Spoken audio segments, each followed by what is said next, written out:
sa 5 maswerteng bagay. Mula nang lumabas, bago pumasok sa paaralan, si Asahi, ang pangunahing bida, ay nanunood ng isang palabas sa panghuhula. Ayon sa mga salita ng manghuhula, ngayon ang maswerteng araw ni Asahi at makakakuha siya ng swerte mula sa 5 maswerteng bagay. Mula nang lumabas si Asahi, nagkatotoo ang hula. Nabangga niya ang cute na babae na si Aoi sa isang kanto. Ang kanilang intimate gestures ay medyo nakahihiya kay Aoi at nagmamadali siyang tumakbo. Sa sandaling iyon, bago pumasok sa paaralan, si Asahi, ang pangunahing bida, ay nanunood ng isang palabas sa panghuhula. Ayon sa mga salita ng manghuhula, ngayon ang maswerteng araw ni Asahi at makakakuha siya ng swerte mula sa 5 maswerteng bagay. Mula nang lumabas si Asahi, nagkatotoo ang hula. Nabangga niya ang cute na babae na si Aoi sa isang kanto. Ang kanilang intimate gestures ay medyo nakahihiya kay Aoi at nagmamadali siyang tumakbo. Sa sandaling iyon, nalaman ni Asahi na may naiwan siya at dinampot iyon, sa pag-iisip na ibabalik niya ito sa susunod kapag nakita niya ito. Pagkatapos nito, sa walang laman na tram, nakita ni Asahi ang isang kagandahan, si Mangfa. Ang kanyang sobrang intimate na pag-uugali ay nakakatakot kay Asahi at siya ay nagsisikap na makawala. Gayunpaman, hindi niya sinasadyang nahawakan ang kanyang katawan, na naging dahilan upang mapagkamalang pervert siya at nagtuturo sa kanya ng leksyon. Sa oras na ito, dumating ang tram sa hintuan sa oras at mabilis na tumakas si Asahi. Nang malapit na siyang umalis sa hintuan ng tram, nakasalubong niya ang isa pang babae na naglanding, si Karen. Tumalon siya sa mga bisig ni Asahi at bumagsak sila sa lupa.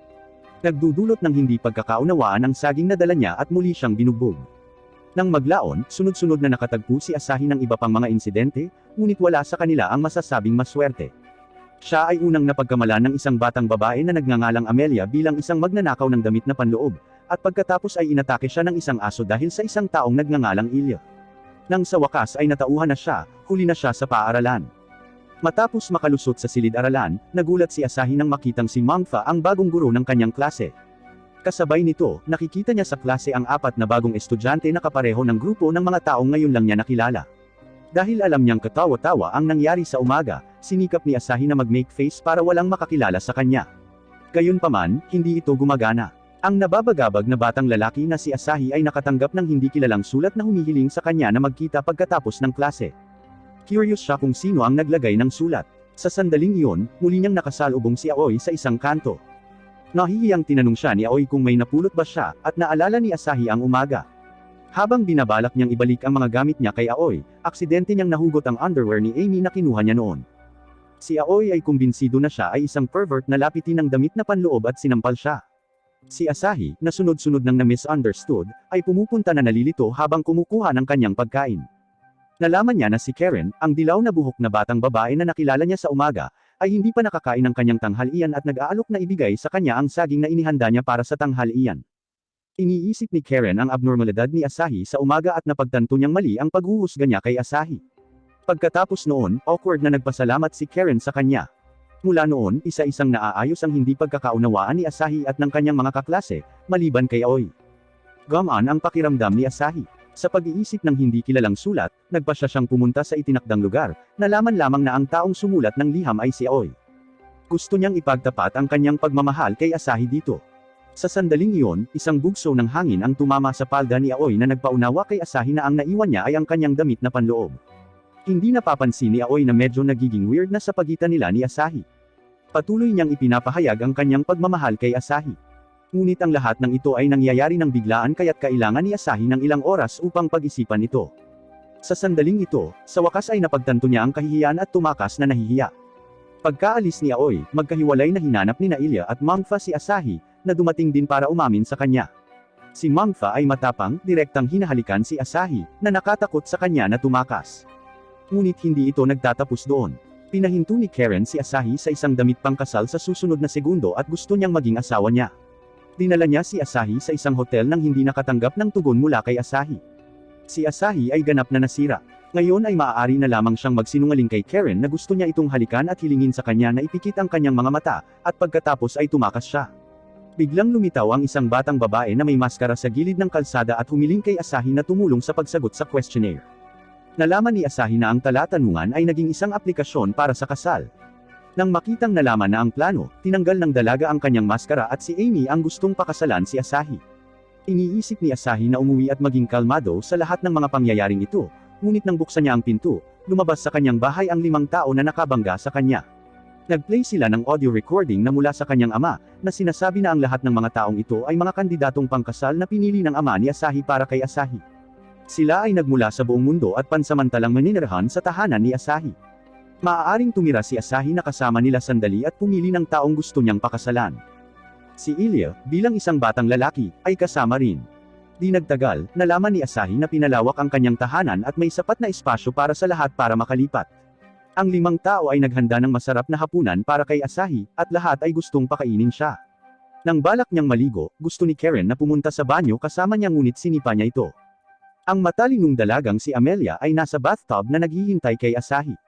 Ngunit nakita ni Asahi ang kanyang pagbabalat kayo. Sinubukan ni Asahi na magpahinga ng mabuti pagkatapos maligo, ngunit nalaman lamang na si Mangfa ay nagtatago sa kisame. Siya ay asar na tumatawag sa lahat upang akusahan sila sa kanilang ginagawa.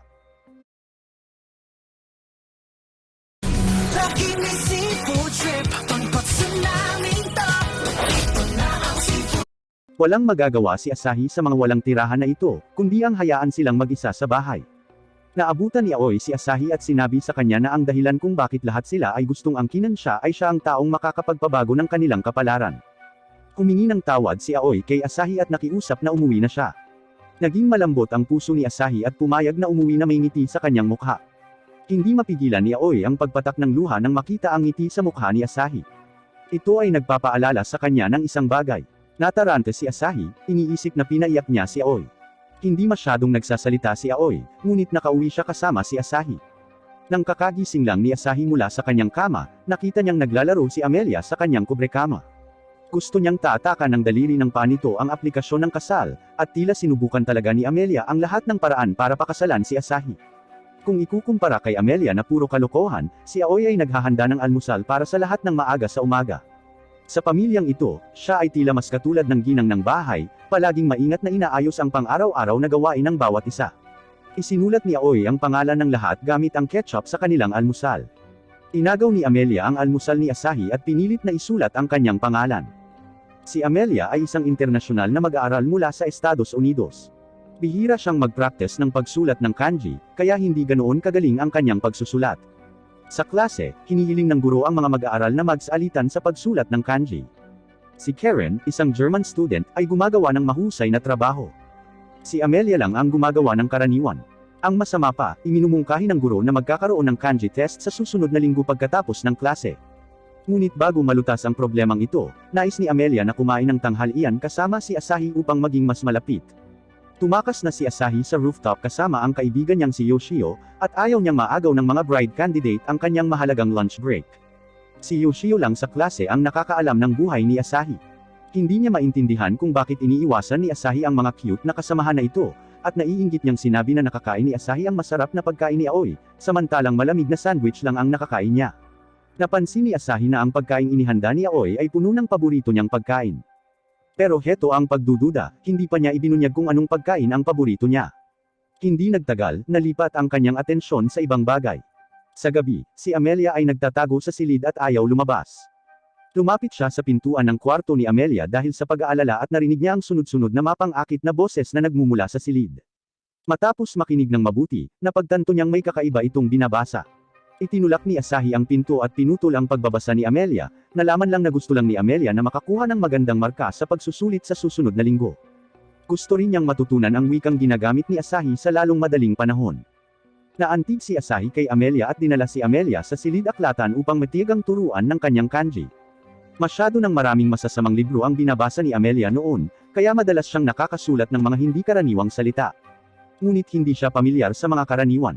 Nagsusumikap siya upang makamit ang kanyang mga layunin, ginugugol ang lahat ng kanyang libreng oras sa pag-aaral ng kanji sa silid-aklatan o sa kanyang silid. Nang minsang nag-aaral sa silid-aklatan, si Asahi, dahil sa pag-aalala kay Amelia, ay sinabi sa kanya na ayos lang na huwag mag-aral ng husto. Naaagrabyado si Amelia nang marinig niya ito. Napaluha siya at sinabing walang kabuluhan kung hindi niya ito gagawin ng husto. Gusto niyang matutunan ang wikang ginagamit ni Asahi ng husto. Tumakbo si Amelia pauwi at nagtago sa kwarto nang hindi man lang naghahapunan.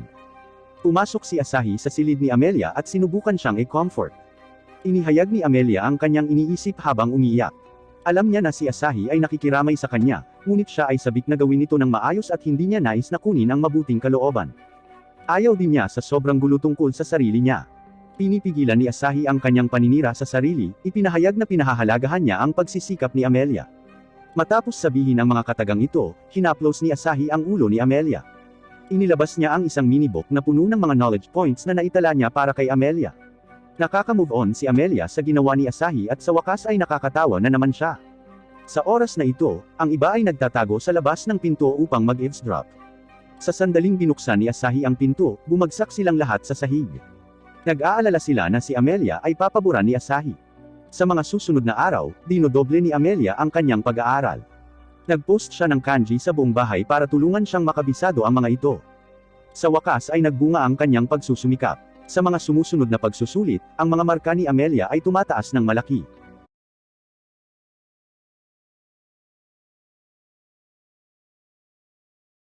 Brushing is not enough to fight oral problems. Rinse with Listerine Daily. Sinabi niya na marami pa ring puwang para sa pagpapahusay sa kanyang mga marka, ngunit sa totoo lang ay napakasaya niya sa resulta. Sa sandaling ito, tinitingnan ni Asahi ang pagkaing inihanda ni Amelia, na may nakasulat na pangalan sa ketchup at ngumiti siya. Ang kanyang damdamin kay Amelia ay nagbago mula sa pagtutol hanggang sa pagtanggap sa bawat oras. Pagkatapos nito, pansamantalang bumalik sa normal ang kanilang buhay. Hanggang sa manalo ang ilang bridal candidate sa isang group hot spring trip sa isang street raffle, excited nilang dinala si Asahi sa hot spring inn. Ang nababahala lang sa biyahe ay si Ilya, na talagang babae. Ang dahilan kung bakit siya nagbabalat kayo bilang isang lalaki ay dahil hiniling sa kanya ng kanyang ama na mabuhay bilang isang batang lalaki bago siya mamatay. Pagdating nila sa hot spring inn, ang unang problemang nakatagpo ni Ilya ay ang paglalaan ng mga silid. Lahat ng mga batang babae ay gustong manirahan kasama si Asahi. Sa kalaunan ay nagpasya siya na sila ni Ilya, ang dalawang lalaki, ay titira sa isang silid. Nang nahiwalay si Asahi sa mga babae, halatang nakaka-relax siya ng husto. Siya ay may madalas na pisikal na pakikipag-ugnayan kay Ilya tulad ng ginagawa niya sa mabubuting kaibigang lalaki. Nahihiya si Ilya, ngunit kailangan niyang tiisin dahil alam niyang normal na paraan ito para magkasundo ang mga lalaki. Gusto ng mga batang babae na maglaro ng table tennis at hiniling nila Ilya at Asahi na maging mga referee. Mahusay silang lahat, at si Mangfa ang pinakamagaling. Hindi nagtagal, tinapos niya ang laro sa pamamagitan ng isang bagsak, na nakasira ng damit ni Karen at nasaktan si Asahi. Mamaya, balak nilang pumunta sa mga hot spring. Gaya ng hinihiling ng procedure, kailangang linisin ng lahat ang kanilang sarili bago pumunta sa hot spring. Nanguna si Asahi na maghubad ng kanyang sarili sa dressing room at pumasok sa banyo ng mga lalaki. Si Ilya ay masyadong natatakot na ilantad ang kanyang sarili upang kumilos. Sa oras na ito, napansin niya ang maskara ng Tengo sa gilid at nakaisip siya ng isang ideya. Itinago niya ang Tengo mask sa isang bath towel para magmukhang lalaki, at pagkatapos ay nagsisinungaling na siya ay mabalahibo at ayaw niyang makita. Nag-aalok si Asahi na kuskusin ang likod ni Ilya. Sa proseso, natuklasan niya na ang balat ni Ilya ay makinis at walang buhok sa katawan. Nang sabihin niya ang kanyang mga pagdududa, binago ni Ilya ang paksa at nag-alok na tulungan siya sa paghagod sa kanyang likod. Hinawakan niya si Asahi sa likod at bumilis ang tibok ng puso niya. Para mabawasan ang tensyon, dinala ni Ilya si Asahi sa sauna. Si Ilya ay hindi makayanan ang init ng sauna sa lalong madaling panahon, at narinig niya ang pagdadalamati ni Asahi na ang pagiging makayanan ang init ay isang simbolo ng pagkalalaki. Sa pag-aalala na ilantad niya ang kanyang tunay na kasarian, nagpasya siyang manatili dito. Pagkaraan ng ilang sandali, hindi nakayanan ni Asahi ang init at nagmamadaling pumasok sa panloob na mainit na bukal. Sinamantala ni Ilya ang pagkakataong maglakad papunta sa open-air hot spring at saka hindi sinasadyang lumuwag ang bath towel, dahilan para matangay ng hangin ang bath towel. Pagkaraan ng ilang sandali, lumapit si Asahi upang tingnan si Ilya, na nagpapanik kay Ilya. Mabilis niyang isinuot ang Tengu mask. Samantala, umakyat ang mga babae sa pader para silipin ang figure ni Asahi. Sila at si Asahi ay nakakita ng isang kamanghamanghang tanawin. Isang Tengu ang malakas na nagpahayag na ito ang kanyang teritoryo, na ikinagulat ng mga babae. Pagkatapos ay bumagsak sila sa lupa, at si Asahi ay tumakas patungo sa panloob na mainit na bukal sa takot, na tinatawag si Ilya sa pag-aalala. Sinamantala ni Ilya ang pagkakataong makahanap ng bagong bath towel. Nang naisip niyang maayos na ang lahat, bigla siyang nadulas at nawala ng malay. Lumipad ang mga tuwalya sa paliguan at ang maskara ng Tengo. Nang magising si Ilya sa kama, nakita niya si Asahi sa kanyang tabi, na pagtantong nalantad ang kanyang pagkakakilanlan. Humihingi ng paumanhin si Asahi para sa kanyang mga nakaraang nakakasakit na pag-uugali, at mabilis na sinabi ni Ilya na ang kanyang pagbabalat kayo ang naging sanhi ng hindi pagkakaunawaan. Pagkatapos nito, isiniwalat niya kung bakit siya nagpapanggap na lalaki. Marahan siyang niyakap ni Asahi bilang pag-comfort na hinihikayat siyang maging tunay niyang pagkatao. Ang temperatura ng kanyang katawan ay nagpainit kay Ilya, at sa isang iglap, isang maliit na batang lalaki na kamukha ni Asahi ang lumitaw sa kanyang isipan, na tila nauugnay sa kanyang mga alaala. Nang maglaon, excited na sinabi ng mga babae kina Asahi at Ilya na nakita nila ang Tengo sa mga hot spring kahapon. Agad na namula si Ilya, at ngumiti si Asahi. Si Mangfa ay isang magiliw at palakaibigang guro sa paaralan, kung saan sikat siya sa mga mag-aaral. Sa katunayan, ibang-iba ang tunay na Mangfa. Mahilig siyang uminom at kapag nalasing siya ay may gagawin siyang kabaliwan. Halimbawa, inaakit niya si Asahi sa iba't ibang paraan at dumidikit sa ibang mga babae upang maramdaman ang kanilang temperatura. Isang gabi, muling nanliligalig si Mangfa sa bahay, at pinilit ni Asahi na patahanin siya bago siya bumalik sa kanyang silid. Nang makita ang isang taong nakatago sa kanyang kama, itinaas ni Asahi ang kubrekama, ngunit nakita lamang ang isang malakas na estranghero, na kaaway ni Mangfa. Dinala niya si Asahi sa isang mansyon at nag-set up ng isang bitag, na inaakit si Mangfa gamit si Asahi bilang bitag. Nang makuha ni Mangfa ang balita, mabilis siyang nagmadali upang iligtas siya. Gayunpaman, nahuhulog sila sa panganib kasama ang mabangis na mga kaaway sa paligid. Sa kabutihang palad, sapat ang kapangyarihan ni Mangfa kaya natalo niya ang lahat ng mga kaaway na kumukubkob sa kanila sa palapag na ito ng mag-isa. Pagkatapos ng laban, sinubukan ni Mangfa na tumakas kasama si Asahi, ngunit nalaman lamang na ang tanging elevator na magagamit sa pagbaba ng hagdan ay huminto sa paggana. Pagkatapos mag-obserba, napansin niyang nasa susunod na palapag ang control room ng elevator, kaya direktang dinala niya si Asahi mula sa facade ng gusali papunta sa control room. Nang tuluyan na niyang ayusin ang elevator, lumitaw ang malakas na lalaki. Mapait siyang nagreklamo tungkol sa mga nakaraang kalupitan ni Mangfa. Inalis ni Mangfa ang isang malaking bilang ng mga underground na lipunan at pinatay ang hindi mabilang na mga tao, kabilang ang mga nasasakupan ng malalakas na lalaki. Matapos malaman ang lokasyon ni Mangfa, nagpa siya ang malakas na lalaki na maghiganti sa kanya. Matapos sabihin ang lahat ng ito, nakakabaliw niyang inatake sina Mangfa at Asahi. Si Mangfa, na nag-aalala tungkol sa kaligtasan ni Asahi, ay hindi kayang lumaban ng buong lakas, kaya maaari lamang siyang manlinlang. Nang nakikipaglaban, tinatali niya ang malakas na lalaki ng maraming bakal na wire at pagkatapos ay tumakas kasama si Asahi habang hindi makagalaw ang malakas na lalaki. Nang mapansin na si Asahi ay nasugatan, hinubad ni Mangfa ang kanyang palda upang bendahan ang sugat para sa kanya, habang ikinukwento din ang kanyang buhay. Siya ay nasa isang misyon na pumatay sa lahat ng dako mula pa noong siya ay bata at unti-unting napagod sa ganoong buhay. Cadbury Dairy Milk Fruit and Nut. Indulgent, smooth chocolate taste that melts your heart. Pagkatapos maging guro, mas naging masaya siya sa kanyang buhay. Para maprotektahan ang kanyang mga kasama, handa siyang gawin ang lahat. Nalilito si Asahi na sinasabi ni Mangfa ang mga bagay na ito sa ganoong tensyon na sandali, ngunit mabilis niya itong naiintindihan. Narating nila ang unang palapag ng gusali, kung saan mayroong malaking bilang ng mga kaaway na may iba't ibang armas. Pilit siyang pinaalis ni Mangfa na may dalang baril. Parang gusto niyang isakripisyo ang sarili para takpan si Asahi. Pagkatapos ng matinding laban, natalo ni Mangfa ang lahat ng mga kalaban. Nang gumaan ang pakiramdam niya at lumabas ng gusali, kumawala ang malakas na lalaki at nahanap siya. Upang talunin si Mangfa, ginawa niyang makina ang kanyang buong katawan. Buong lakas niyang inatake si Mangfa, dahilan para hindi na siya makalaban. Nang malapit ng patayin si Mangfa, si Asahi, na hindi pa babayaan ang kanyang mga kaibigan at nagtatago sa malapit, ay naghagis ng fire extinguisher para pigilan ang malakas na lalaki. Sa pagtingin sa kabayanihan ni Asahi, nakita ni Mangfa ang isang batang lalaki na kamukha ni Asahi sa kanyang isipan. Sa sandaling ito, gumagamit si Asahi ng stun rod na kinuha niya bilang sandata. Sinubukan ng malakas na lalaki na hawakan si Asahi at nalaman niya na ang balat ni Asahi ay masyadong madulas upang hawakan. Nakakita pala si Asahi ng isang bote ng lubricant sa gusali at inilapat ito sa kanyang katawan. Ibinato niya ang natitirang pampadulas sa malakas na lalaki at pagkatapos ay inatake ang malakas na lalaki gamit ang isang electric shock rod, na nagbibigay ng pagkakataon kay Mangfa upang tapusin ito ang laban sa isang nakamamatay na atake. Bagamat nagrereklamo tungkol sa panganib kay Asahi na manatili rito, talagang naantig si Mangfa at mahigpit na niyakap si Asahi sa kanyang mga bisig. Pagkatapos nito, umuwi silang pagod at nakahiga sa sopa. Nakikita ng ibang mga batang babae na malapit silang nakahiga at galit na tinutulig sa ang monopolyo ni Mangfa kay Asahi.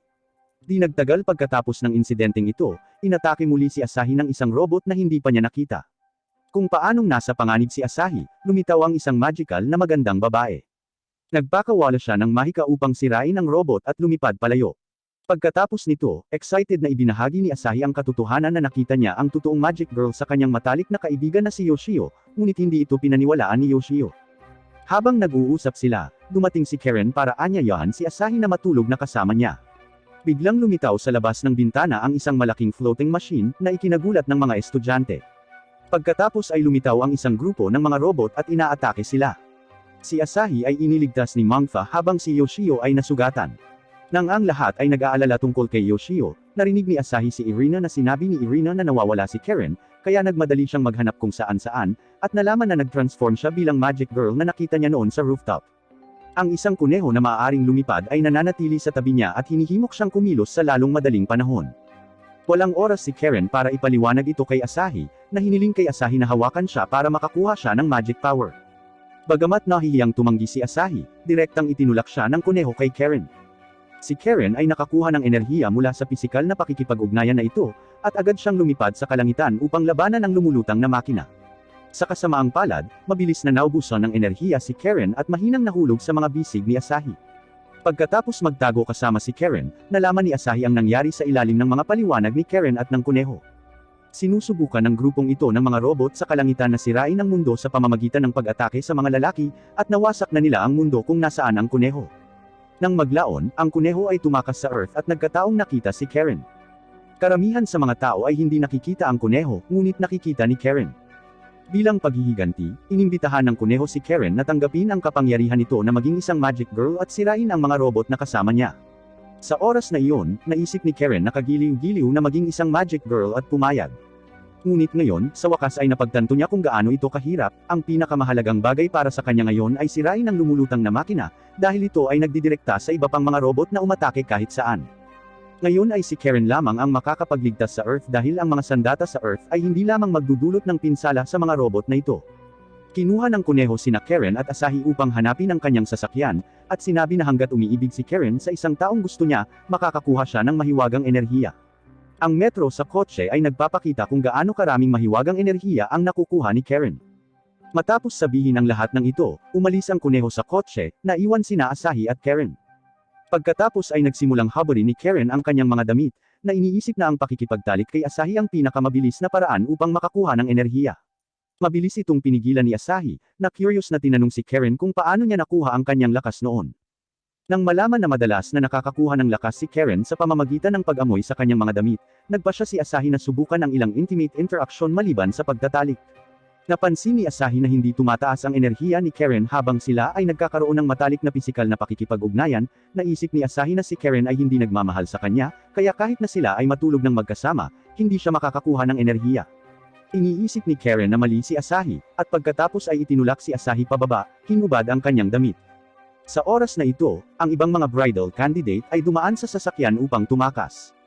Tila narinig nila ang paghingi ng tulong ni Asahi at nagtataka silang lumapit sa kotse, ngunit wala lamang nakitang espesyal, kaya umalis sila. Kakaiba, saglit kumikinang ang mga mata ni Aoi. Sa loob ng kotse, mabangis na nilabanan ni Asahi ang mga aksyon ni Karen, sinabi na gusto niyang pahalagahan ni Karen ang kanyang sarili. Kung pagsisihan niya ang pakikipagtalik sa kanya dahil sa pangyayaring ito sa hinaharap, malulungkot siya. Nang marinig ito, natigilan si Karen, at sinamantala ni Asahi ang pagkakataon na buksan ang pinto ng kotse at inutusan ang kuneho na tumakas kasama si Karen. Pagkatapos ay nagmamadali siyang lumabas upang maakit ang atensyon ng mga robot at takpan ang pag-urong ni Karen. Naramdaman ni Karen ang pag-ibig ni Asahi sa kanya, at tunay siyang umibig sa kanya. Sa sandaling ito, ipinapakita ng metro sa kotse na napuno ang magic energy ni Karen. Kinuha niya ang huling anyo ng Magic Girl at winasak ang lahat ng robot na kumukubkob kay Asahi. Kaagad pagkatapos, tumungo siya upang salakayin ang lumulutang na makina. Ngunit napakalakas ng floating machine kaya malapit nang matalo si Karen. Sa sandaling ito, bigla siyang niyakap ni Asahi, at ngayon ay nakakuha muli ng lakas si Karen. Nagpakawala siya ng malakas na mahika, at sa wakas, nawasak ang lumulutang na makina. Pagkatapos nito, nagkas din si Karen ng mahika para pagalingin ang lahat ng sugatang tao sa mundo. Matapos bumalik si Karen sa kanyang orihinal na anyo, sabik na itinanong ni Asahi kung siya ay nasugatan. Sa sandaling ito, isang batang lalaki na kamukha ni Asahi ang lumilitaw din sa isip ni Karen. Nang makitang papalapit sa kanya si Asahi, nahihiya siyang tumakbo. Samantala, isang grupo ng mga misteryosong tao ang nagpaplano ng isang pagsasabuatan. Nang maglaon, nanaginip si Asahi nang siya ay natutulog. Sa panaginip na ito, mayroon lamang Asahi at isang batang babae na nagngangalang Ai. Nang tumitingin sila sa mga bituin sa dalampasigan, sinabi ni Ai kay Asahi na gusto niyang makasama siya habang buhay. Sa puntong ito, natapos ang panaginip ni Asahi. Kinising pala siya ni Irina, dahil niyaya sila ng kaibigan ni Asahi na si Yoshio sa beach. Nang nagmamadali silang magtipon at pupunta na sana sa dalampasigan, na aksidente si Yoshio. Ngunit ang iba ay tila hindi apektado, at walang nagmamalasakit sa kalagayan ni Yoshio sa buong proseso, na tila kakaiba. Ngunit pagkatapos, may mas kakaibang nangyayari. Pagkatapos magpalit ng mga swimsuit ni Asahi at ng mga babae, tuwang-tuwa silang naglalaro sa dalampasigan. Upang maiwasan ang isang tao na masolo si Asahi, nagpa siya ang mga batang babae na asarin siya at pigilan siyang mapag-isa sa sinuman sa mga babae. Sa oras na ito, nakakita sila ng signboard sa beach na nagsasabing bawal ang swimwear sa beach. Hindi nilalabanan ng mga babae ang kakaibang panuntunang ito dahil si Asahi lang ang nasa dalampasigan ngayon bukod sa kanila, at handa silang hayaang humanga si Asahi sa kanilang mga figure. Pagkatapos nilang masayang haburin ang kanilang mga damit, patuloy nilang tinutukso si Asahi. Ibinaon nila si Asahi sa buhangin, ang kanyang ulo lamang ang nakikita. Pagkatapos nito, tinakpan nila si Mangfa at hiniling sa kanya na atakihin ang pakwan sa tabi ni Asahi. Malaki ang lakas ni Mangfa at sa kabutihang palad, hindi siya tinamaan ni Asahi. Kinagabihan, nagpasya silang umuwi para magpahinga. Nang mapansin ni Asahi na biglang nawala ang mga babae, naisip ni Asahi na lihim silang umuwi, kaya tinawagan niya sila pauwi. Pag-uwi niya, si Aoi lang ang nakikita niya. Nagmamadali siyang nagtanong tungkol sa iba pang mga babae, ngunit nalaman lamang na hindi niya matandaan ang mga pangalan ng mga babae at si Aoi lang ang natatandaan niya. Para bang hindi niya narinig ang sinabi ni Asahi, pinakiusapan ni Aoi si Asahi na maghapunan. Sa mesa, walang kamalay-malay si Asahi na madalas siyang maraming maingay na babae sa paligid niya kapag kumakain, at hindi niya na-enjoy ang ganoong tahimik na gabi sa loob ng mahabang panahon. Pagkasabi nito, kakaiba ang pakiramdam ni Asahi. Hindi niya alam kung bakit paulit-ulit niyang binabanggit ang ibang mga babae nang hindi alam kung sino sila. Pagkatapos ay sinabi niya ang kanyang mga pagdududa kay Aoi. Ngunit hindi tumugon sa kanya si Aoi at dinala siya sa kalapit na kakahuyan, kung saan nakakita sila ng malaking puno ng cherry. Sa ilalim ng puno ng cherry, magiliw na ipinagtapat ni Aoi ang kanyang pagmamahal kay Asahi. Ngunit ayaw itong sagutin ni Asahi ngayon. Gusto lang niyang makita ang mga babaeng binanggit niya at nagmamadaling nagtanong kay Aoi tungkol sa kanila. Itinulak ni Aoi si Asahi sa lupa, sinabi na ang pinakamahalagang bagay ngayon ay maaaring magkasama sila ni Asahi. Nang hahalikan na ni Aoi si Asahi, biglang nakita ni Asahi sa kanyang isipan ang iba pang mga bride candidate, at tuwang-tuwa niyang binibigkas ang kanilang mga pangalan. Nang marinig ito, nadismaya si Aoi at naging ulap ng mga cherry blossom. Matapos maghiwa-hiwalay ang mga cherry blossom, lumitaw si Ai sa harap ni Asahi. May sinabi siyang kakaiba kay Asahi na gusto niyang makasama si Asahi magpakailanman, at isa itong pangarap na hinding-hindi niya matutupad. Bukod dito, umaasa siyang hindi na babalik si Asahi sa lugar na ito. You're trusted Ginawa for sleep problems. Pagkasabi nito ay agad na tumakbo palayo itong si Ai. Ang susunod na segundo, si Asahi ay napapalibutan ng mga code, tulad ng siya ay nakulong sa isang digital na mundo. Nang magising muli si Asahi kinaumagahan, tuluyan niyang nakalimutan ang nangyari noong nakaraang araw. Nang mapansin niyang wala sa bahay ang mga babae, nagpasya siyang pumasok sa paaralan, sa pag-aakalang pumasok na rin sila. Pagkaalis ni Asahi sa bahay, lumabas ang kanyang ina sa isa pang silid. Pagdating ni Asahi sa klase, nalaman niyang wala siyang kakilala sa mga estudyante doon. Nagtanong siya sa isang lalaki tungkol sa mga babae, ngunit sinabi lang na hindi niya kilala ang mga babaeng tinutukoy ni Asahi. At saka, hindi rin nila kilala si Asahi. Paulit-ulit na kinukumpirma ni Asahi na siya ay nasa tamang klase at napagtanto na may mali. Sa gulat, nagmamadali siyang lumabas ng klase para hanapin ang mga babae. Sa sandaling iyon, lumitaw ang isang kakaibang babae na tinatawag ang kanyang sarili na Feynman, na lalong nagpagulo kay Asahi. Nang makitang natulala si Asahi, sinabi ni Feynman na maaaring medyo magulo ang kanyang memorya, at dinala niya si Asahi sa kanyang lab para sa pagsusuri. Sa panahon ng pagsusuri, ipinaliwanag ni Feynman ang katotohanan kay Asahi. Kamakailan ay nagsagawa siya ng isang espesyal na eksperimento, na naglalayong hayaan ang artificial intelligence na makaramdam ng mga emosyon ng tao at umunlad. Hindi pa nagtagal, hayagang nag-recruit siya ng mga voluntaryo sa pahayagan upang lumahok sa iba't ibang mga eksperimento, at isa si Asahi sa kanila. Ilang buwan nang naninirahan si Asahi sa mundo ng VR, at ang mga babaeng nakapaligid sa kanya ay pawang artificial intelligence, na tinatawag na AI. Sila ang mga batang babae na idinisenyo ng mga mananaliksik sa buong mundo sa pamamagitan ng mga pangmatagalang eksperimento na pinakaangkop sa mga kagustuhan ng mga lalaki. Noong una nilang nakilala si Asahi, hindi nila alam kung ano ang pag-ibig, kaya nagkakamali sila. Nang magkasundo sila ni Asahi, unti-unting nabuo ang mga damdaming malapit sa pag-ibig ng mga babae. Kakaiba, sa araw na pumunta sila sa beach kasama si Asahi, ang koneksyon ng mga mananaliksik sa mundo ng VR ay nablock, at si Asahi ay puwersahang pinabalik sa totoong mundo. Hindi naniniwala sa mga salita ni Feynman, nagsimulang magbulalas si Asahi. Pagkatapos nito, nakuha niya muli ang ilang mga alaala at napagtanto na ang sinabi ni Feynman ay mas malapit sa katotohanan. Desperado, nahulog siya sa upuan. Sa oras na ito, ang ingay ni Asahi at Feynman ay umaakit sa kasamahan at pinuno ni Feynman.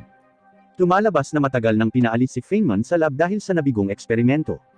Hindi nasisiyahan kay Feynman na pumasok pabalik sa lab, pinaalis siya ng pinuno. Nang maglaon, umalis si Feynman sa lab kasama si Asahi.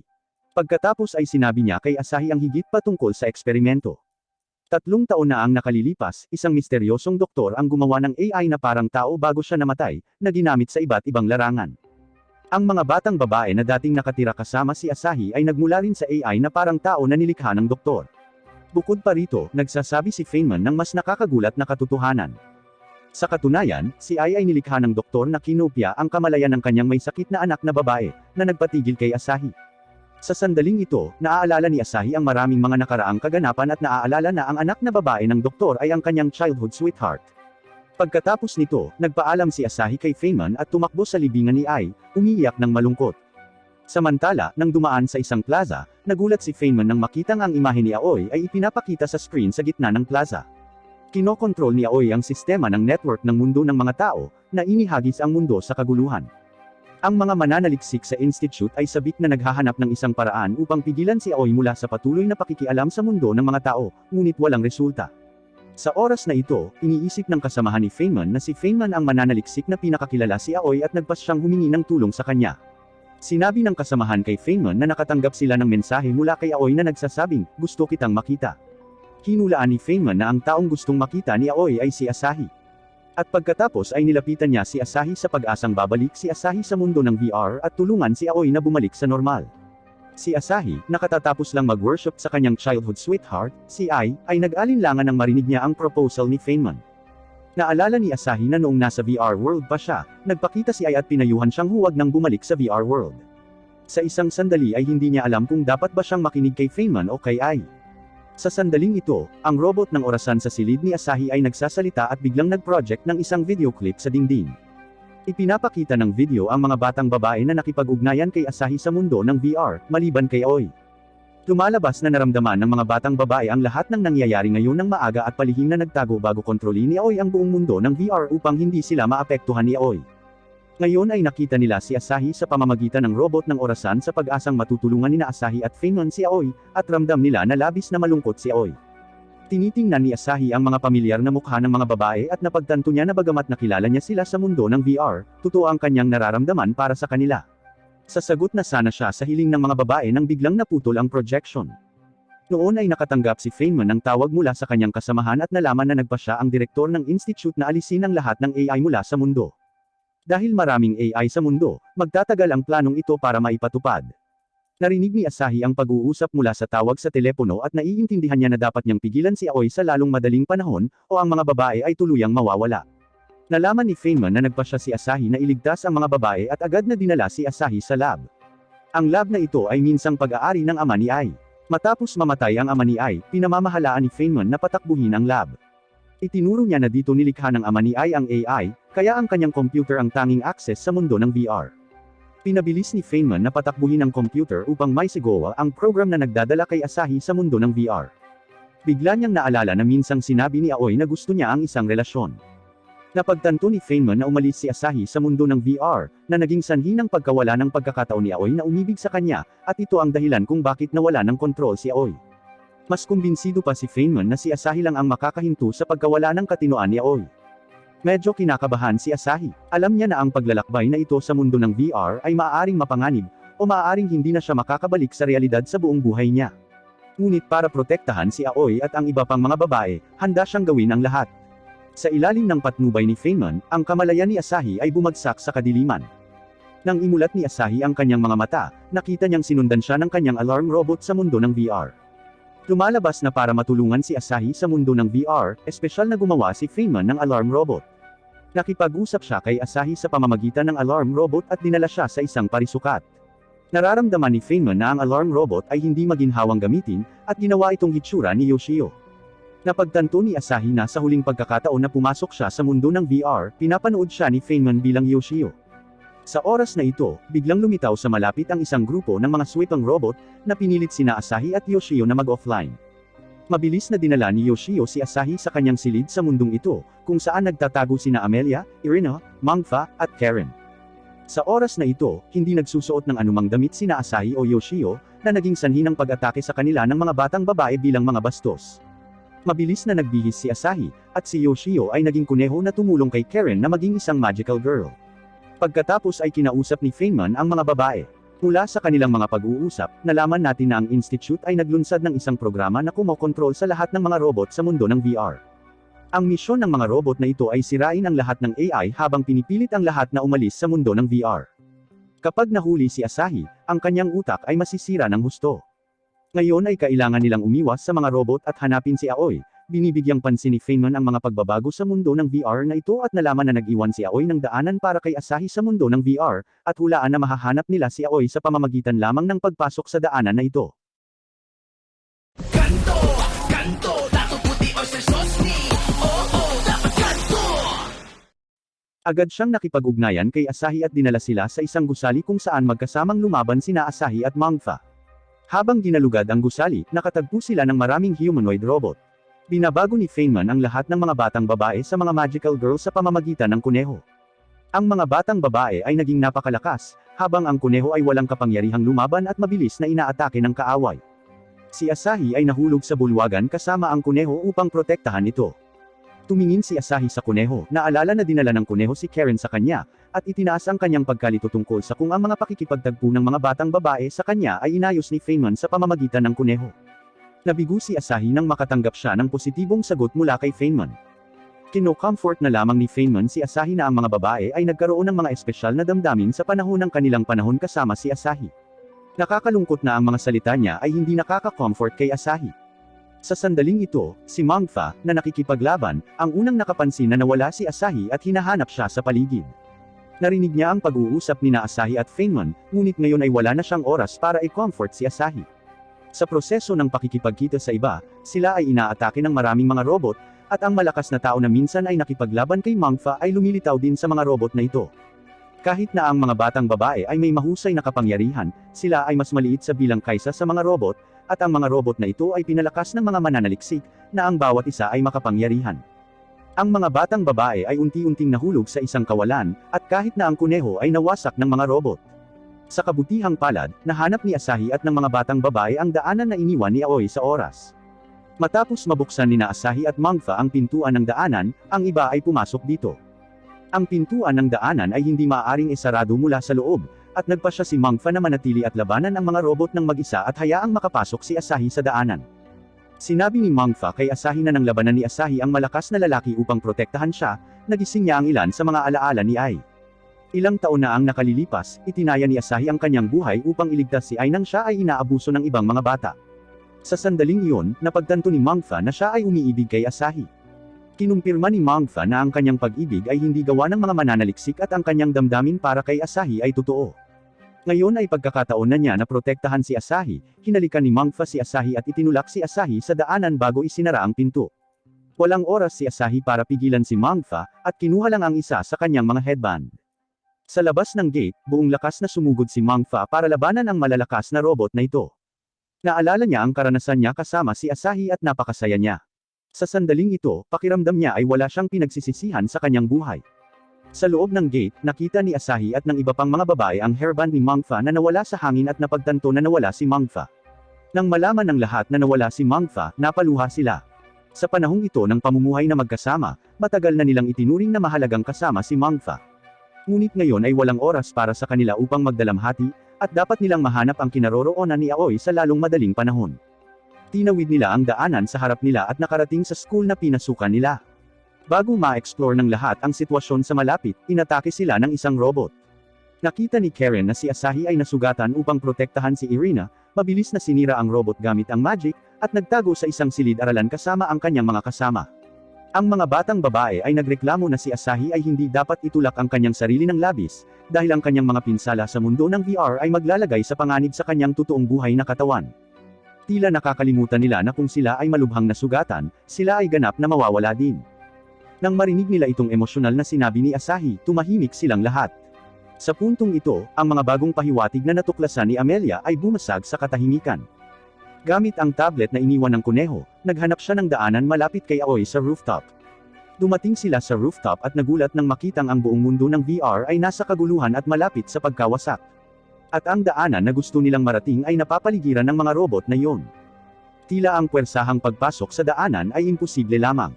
Sa dilema na ito, nag-alok sina Karen at Irina na kumilos bilang bitag upang maakit ang mga pag-atake ng mga robot at bigyan ng sapat na oras sina Asahi at Amelia upang makapasok sa daanan. Nangangatuwiran sina Karen at Irina na si Asahi lang ang may pagkakataong pigilan si Aoi, at kailangang ipakita ni Amelia kay Asahi ang daan.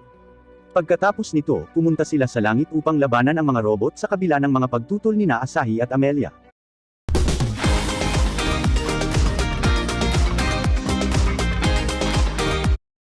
Alam ni Asahi na nauubusan na sila ng oras at hindi ito ang pinakamagandang pagkakataon para makipagtalo. Sinabi niya kay Karen at Irina na sundan siya sa sandaling tapusin nila ang labanan, at dinala si Amelia sa daanan. Tingid sa kaalaman ni Asahi, sinira ni Karen at Irina ang switch sa entrance ng passage pagkatapos niyang makapasok sa passage, dahil ayaw nilang magkaroon ng pagkakataon ang mga robot na makahabol kina Asahi at Amelia. Ang susunod na lugar na dumating sina Asahi at Amelia ay ang Silid Aklatan, kung saan tinulungan ni Asahi si Amelia na mag-aral. Hindi maiwasan ni Amelia na maalala ang kanyang karanasan sa pag-ibig kay Asahi at nalungkot siya na nagsikap siyang matuto ng kanji, ngunit hindi ito gumana. Sa kanyang pinakanakakabigo na sandali, ang pampatabi loob ni Asahi ang umaliw sa kanya. Sa sandaling iyon, nalaman ni Amelia kung ano ang pakiramdam ng talagang magkagusto sa isang tao. Noong panahong iyon, naalala ni Amelia ang isang katulad na karanasan mula nang magtago sa kanyang isipan ang alaala ni Ai. Inampun ni Ai ang isang nawawalang tuta. Upang maging isang karampatang master, inaalagaan ni Ai ang tuta araw-araw kasama si Asahi. Sa kasamaang palad, ang tuta ay kinuha sa kalaunan ng dati nitong amo. Pakiramdam ni Ai, lahat ng ginawa niya noon ay nasayang at sobrang nalungkot. Noong panahong iyon, ang panghihikayat ni Asahi ang tumulong kay Ai na makaahon sa ulap. Sa puntong ito, hindi lang si Amelia ang nalulunod sa mga alaala. Nahuli sina Irina at Karen sa laban, at iniisip nila ang kanilang pinakamamahal na si Asahi sa parehong oras sa kanilang mga pinakadesperadong sandali. Ang oras na ginugol nila ni Asahi ay nagpaparamdam sa kanila ng labis na katamisan, at ang tamis na ito ay sapat na upang maalis ang lahat ng mga pagsisisi sa paghihiwalay. Gumagamit sila ng mahika upang ihatid ang kanilang mga damdamin kay Asahi at pagkatapos ay sumugod sa mga robot upang lumaban gamit ang kanilang huling lakas. Nasa library si Asahi nang bigla siyang makatanggap ng mga mensahe mula kina Irina at Karen. Nag-aalala na sila ay nahulog sa isang desperado na sitwasyon, siya ay sumisigaw ng malungkot. Ngunit si Asahi ay walang gaanong oras para iyakan sila dahil napalibutan na ng mga robot ang Silid Aklatan. Sa sandali ng krisis, hindi pangkaraniwang kalmado si Amelia, at handa siyang isakripisyo ang sarili para protektahan si Asahi. Hinalikan niya si Asahi bilang palm at pagkatapos ay binuksan niya ang daanan sa ilalim ng mga paa ni Asahi. Tinawag ni Asahi ang pangalan ni Amelia sa pagtataka at nahulog sa daanan. Nag-aalala si Asahi sa kaligtasan ni Amelia nang makiya niya si Aoi. Bago siya makapagsalita, nagkusa si Aoi na ipaliwanag ang lahat. Ginising ni Aoi ang alaala ni Ai, at nawala ang kanyang isip sa ilalim ng impluwensya ng matinding pagmamahal ni Ai kay Asahi, kaya sinubukan niyang panatilihing nasa tabi niya si Asahi sa matinding paraan. Ngayon, nararamdaman niya ang pagkamatay ng iba pang 4 na babae at pinagsisisihan niya ang kanyang hindi makatwiran na pag-uugali. Ibinigay ni Aoi ang ideya na angkinan si Asahi, at ang tanging iniisip niya ngayon ay ang iparamdam kay Asahi ang emosyon ni Ai dahil siya ay nakikiramay kay Ai. Kinabayan ni Aoi, nakita ni Asahi ang alaala ni Ai. Si Ai ay lumaki kasama si Asahi at palaging may crush sa kanya. Minsan, nang magkasama silang namimili, nagustuhan ni Ai ang isang mamahaling kwintas ngunit hindi niya ito kayang bilhin. Sa hindi inaasahang pagkakataon, nakita ni Asahi ang kanyang isip at binili ang kwintas bilang regalo para sa kanya. Saktong nalulubog si Ai sa saya, bigla siyang nakaramdam ng matinding pagkahilo. Ngunit hindi niya sinabi kay Asahi ang tungkol dito para huwag siyang mag-alala. Dahil dito, nang makauwi siya ay nahimatay siya at dinala sa ospital ng kanyang ama. Pagkatapos ng diagnosis ng doktor, nagkaroon ng nakamamatay na sakit si Ai at hindi na mabubuhay ng matagal. Nang malaman ito, nahulog si Ai sa kawalan ng pag-asa. Ang sumunod na mga araw ay pahirap para kay Ai, na nabubuhay sa takot sa kamatayan araw-araw. Natuwa lang siya nang bisitahin siya ni Asahi. Habang lumalala ang kanyang kalagayan, lalong naging haggard si Ai. Para hindi mag-alala si Asahi, gumamit siya ng make-up para itago ang kanyang mahinang pisikal na kondisyon. Gayunpaman, unti-unting lumala ang kanyang karamdaman na hindi na niya maitago gamit ang make-up. Sa oras na ito, naabot na ni Ai ang katapusan ng kanyang buhay, at isa na lang ang hiling niya na makita ang mga cherry blossoms kasama si Asahi. Dahil nangako sila sa isa't isa na ikakasal sila sa ilalim ng mga puno ng cherry kapag sila ay lumaki. Pero hindi na makaalis si Ai sa hospital bed, at nakatakdang hindi matupad ang wish niya sa realidad. Sa dulo ng alaala, naramdaman ni Asahi ang kawalan ng pag-asa ni Ai bago ito namatay, at hindi siya mapakali ng mahabang panahon. Sa sandaling iyon, nalaman niya mula kay Aoi na ang kamalayan ni Ai ay nasa mundo ng VR.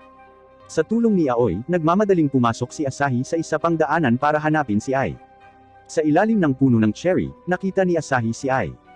Tuwang-tuwang niyakap niya ito, sinasabi sa kanya kung gaano niya ito kamis.